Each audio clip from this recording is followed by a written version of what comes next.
It's Halloween, folks! You know what that means, right? It's time I begin talking about the scary stuff you all want to hear about. And what better game to look into to find all the dark memories and haunting experiences than the very pinnacle of childhood trauma. Super Mario 64! Mario 64 is the first real video game I've ever played. I remember when I used to find this weird old Mario fan game back in 2003, and I desperately wanted my dad to get it for me. But instead of downloading me that weird fan game, he got me this. And boy, never would I figure that the random game character I found would turn out to be a legendary gaming mascot as time goes by. I was ecstatic to play this game. It's got cool 3D graphics, it's got voice acting, it feels so lively and I can't wait to enjoy every moment of it. So I played it for a while and then...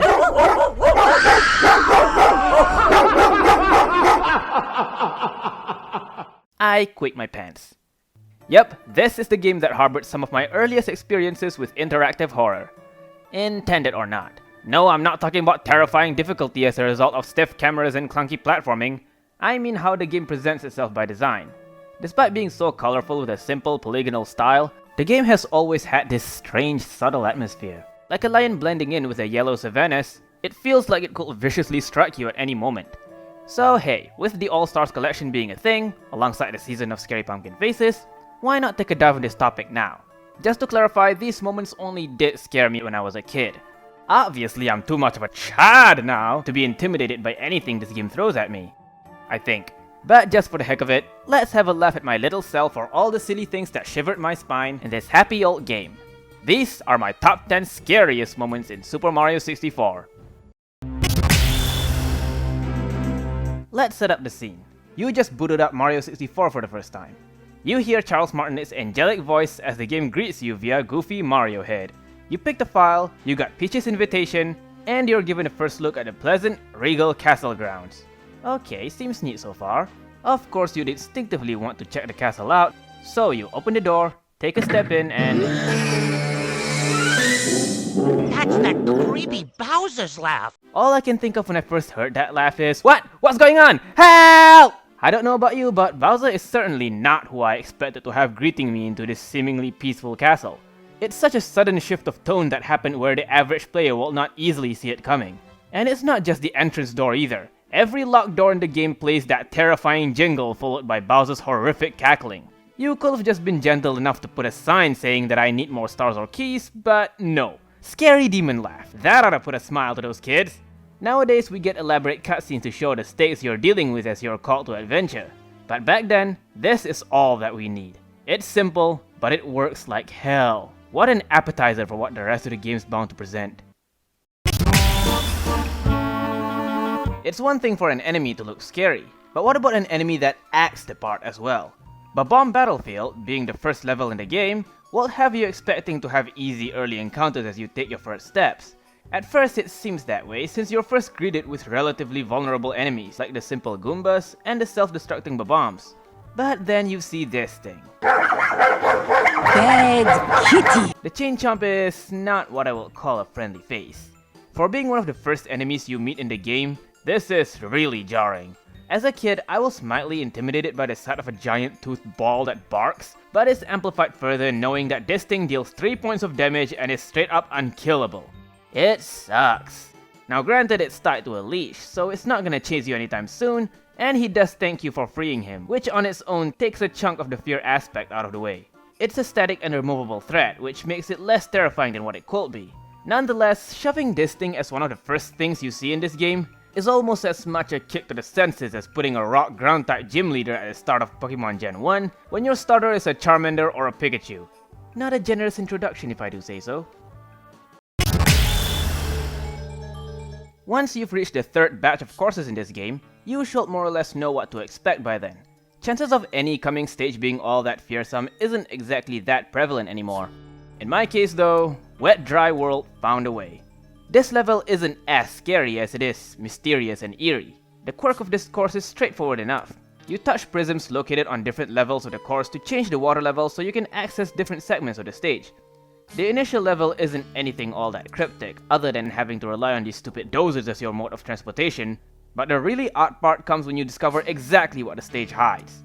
Entering the graded tunnel at the corner takes you straight to a lost city buried underneath. What's so eerie about this place is just how desolate it is. There's no inhabitants, no troops, only scavenging striders and flame dispensers. It's such a safe part of the stage, yet it still leaves this looming feel of isolation that drove me pretty insecure when I first got here. What's the mystery of this abandoned city? Who used to live here? What's inside these buildings? Are there even living people still inside? You can never enter them after all, so who really knows for sure?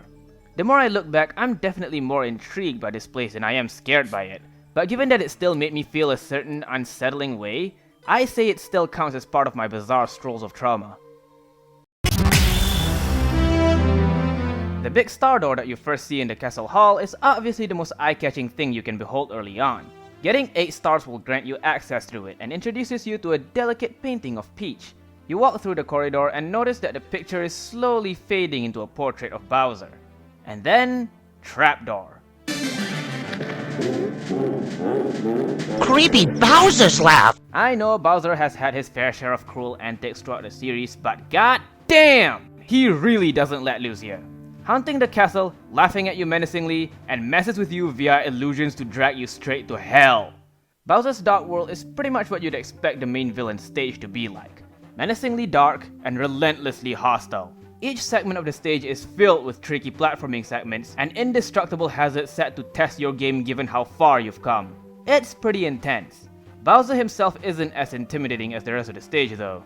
If you're like me and is curious enough to wait out the start screen, the fight will have already been spoiled to you in the intro demo. So long, Bowser! Growing up, I'm slowly appreciating more as to how this level builds up the tension to face the antagonist. You don't see this series do something like this again until Odyssey, where Bowser hauls all of Skyrim at you. But back when presence had to be established delicately by mechanics, I say this works just as well as Bowser's greeting. N64 King Koopa sure finds ways to crack the childhood skull, huh? Shifting Sandland. If you're a lucky enough little lad to find this level obscured behind an empty wall, congratulations! Welcome to hell. The level itself is pretty vicious, what with Klepto stealing your hat and those freaky ass crushers flipping around the quicksand maze, but a particular segment has always left me more unsettled than the rest. The Pyramid. Most sub-levels in this game tend to just be miniature courses set to a few specific missions, but here, I'm almost convinced that this is an entirely separate course given how much it departs from the rest of the stage's tone. Shifting Sandland, hostile as it is, still has a bright open atmosphere. The Pyramid, however, throws you off for a loop with a significantly tighter and gloomier environment. You got your share of killer quicksand and Twomp mummies surrounding the dungeon and greeting you with about as friendly a face as this terrifying setup can offer. It always gives off this vibe that one wrong move traversing through the dungeon can cost you your life. And turns out I'm not completely off because this sub-level has a boss. The IROC has a peculiar battle design in which it carries quite a number of unpredictable attacks, 2 of which can instantly kill you, either by getting you pushed straight to the bottomless pit or getting you repeatedly stomped by its idle stance due to bad positioning. Cool. Needless to say, I did whatever I could not to step a toe inside the pyramid for a while. Had enough pancake makers to deal with as it is. Speaking of out-of-place sub-levels, we're in for a treat. There are some missions in this game that felt like it just shouldn't exist. Not because they were lazy or anything, but just from the sheer fact that their presence felt cursed. Such is the case with mysterious Mountainside. Tall Mountain already earned its tier 3 spot through punishing stage design, but this mission sets a whole new precedent of what it stood for. The mountain itself bears a secret course hidden behind one of the summit walls. Jumping in there takes you straight to this strange slide course. Unlike the previous slides, this one just has an aura of wrong written all over it. Its existence is unwarranted enough, but then you're given the sight of some eerily cheerful stars and moons as you go down the slide. To make it worse, there's even a jump scare.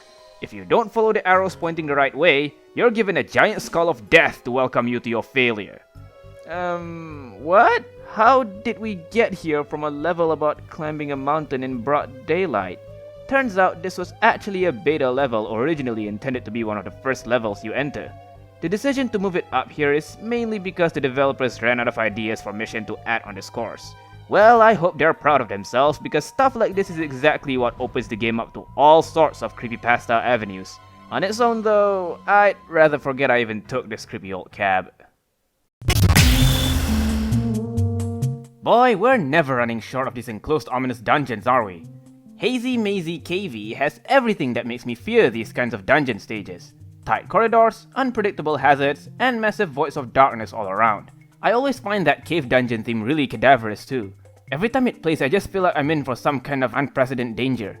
I remember feeling terrified to even take a step in Dory's Bay, even though Dory herself is not a hostile entity whatsoever. Wide abyssal environments can do that. But the area I remember being justifiably frightened of is the Haze maze itself. You take damage within seconds walking through the murky clouds, and the whole maze is patrolled by hostile sniffet heads and Monty Moles. There's few safe places in this area, and without knowing the right way to navigate it, I can only shrivel up and die over the thought of crossing this place. But of course, once you get the metal cap, things do feel a bit more upbeat. The underwater isn't an issue, and the toxic clouds can't do a thing to your systems. The level itself still remains pretty challenging in places, but it's good to see that it does have a saving grace that keeps my kid self from feeling terribly discouraged over traversing it. Oh my, Big Boo's Haunt. Most people are probably expecting this to be number 1. After all, it is an exclusively horror level that's actually meant to be scary the whole way through. Similar to the Dark World, but much more focused. Even trying to find this level is weird. You had to enter the castle gardens after it's infested by boos, and kill one that carries an odd-looking birdcage inside. Only by jumping into it will you find this dark, dreaded mansion. Atmosphere-wise, it's wonderfully delivered. The mix of dreary clanks and upbeat glockenspiel coupled with a howling wind as part of the music perfectly delivers the tone of this accursed level. Adding on to that, most of the level is covered in black, grey and blue coloring that generates this unsettling rustic look. It really adds to how eerie the indoors look overall and send chills to my younger self whenever I walk past these hollow corridors. Then there's the scares. Oddly enough, I never found the piano that scary. It kind of functions like a less aggressive chain chomp, and I more or less saw it coming given the obvious setup. What does scare the dickens out of me, however, is the random floating chairs in the library followed up by the gory looking book flying straight at you at unprocessable speed. I tell you, that shit scared me good enough to not make me want to come back to this level for a while. The level's not quite number 1 for me though, because apart from the hit and miss scares, it's weirdly one of the least hostile levels in the game. There's no instant kill hazards and the enemies aren't that hard to overcome. Well, save Mr. I, he can take a while to figure out. That aside, out of all the levels on this list, this one feels the best designed aesthetically for being the only level that's supposed to scare you on purpose. In my case, however, the less conditional horrors usually do the worst damage, hence what the top 2 is most guilty of. So, we've seen all manners of horrors at this point. Dark realms, scary visuals, hazards that can tear you apart without control, spooky sounds, and ominous voids. By the time you reach the endgame, it really doesn't feel like anything could catch you off guard anymore. I sure as hell don't feel it. What, I need 70 stars to access the last level? Huh, no biggie. I can just... Wait, I can pass through? Okay, don't know what you're up to, but I might as well climb up these stairs and see what's waiting for me. Nintendo! I thought I was through with it. I thought I'm finally done being scared shitless by all the ridiculous crap. But they found a way. Oh, they found a freaking way! People have mixed thoughts about the endless staircase. Some thought it was a hilarious joust, others consider it nightmare fuel. Guess which boat I was in. Like, jeez, you're running up a tight staircase endlessly, while the eerie portraits of Peach and Bowser surround you, followed up by a shepherd stone arrangement giving off the illusion that you're being chased as you climb forward. Did I mention that everything is overlaid in red and black? Yeah, that's a welcoming imagery for sure. They could have just locked you out of the room like the other doors did, but it's really important to emphasize that vision of false hope, doesn't it? A lot of the abstract horrors I mentioned up to this point are debatably not on purpose, but this is definitely an intended cruel joke. At the end of the day, the stairs are mechanically harmless. It's easy to look back at it and have a laugh at the developer's decision to implement it. But damn! What a way to traumatize someone who's just inches away from beating the game. I need some coffee.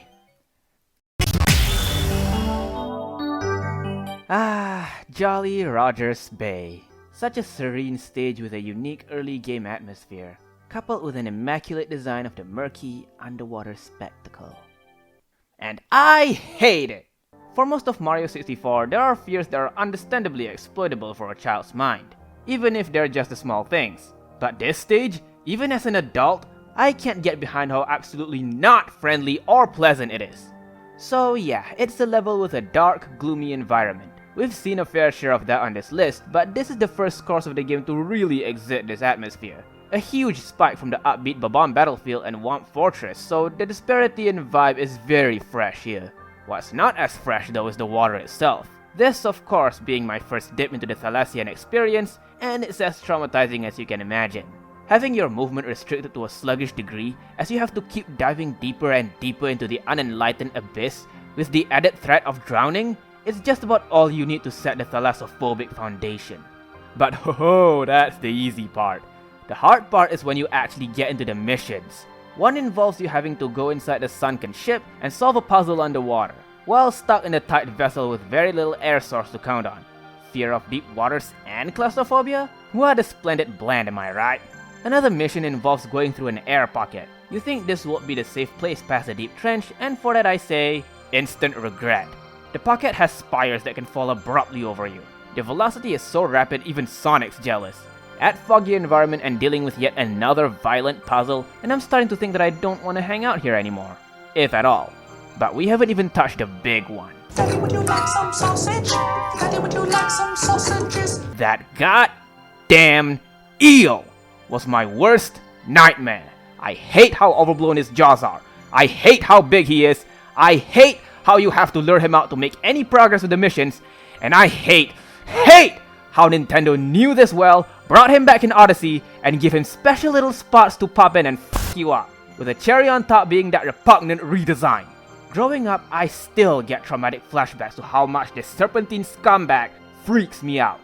The stage traumatized me so much that I couldn't even approach Dire Docks without thinking something could suddenly jump out and kill me. It turned out to be a relatively harmless level, but the impact from the asshole bass still looms by thanks to the eerie music that it shares. As much as I rib on it though, I gotta admit that I do have a lot of respect for how this stage influenced me.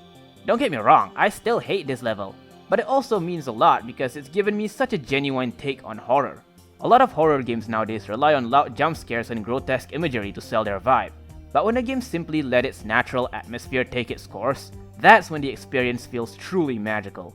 And that's why Mario 64 as a whole means a lot to me. As my first game, it didn't just entertain me, it challenged me. It will forever be the best horror game I've ever played. Thanks for watching everyone! I finally got a video out for Halloween and I'm pretty proud of the topic I picked. If you enjoyed my embarrassing display of cowardice, feel free to subscribe so you can tune in for more of my antics. I wish you all well!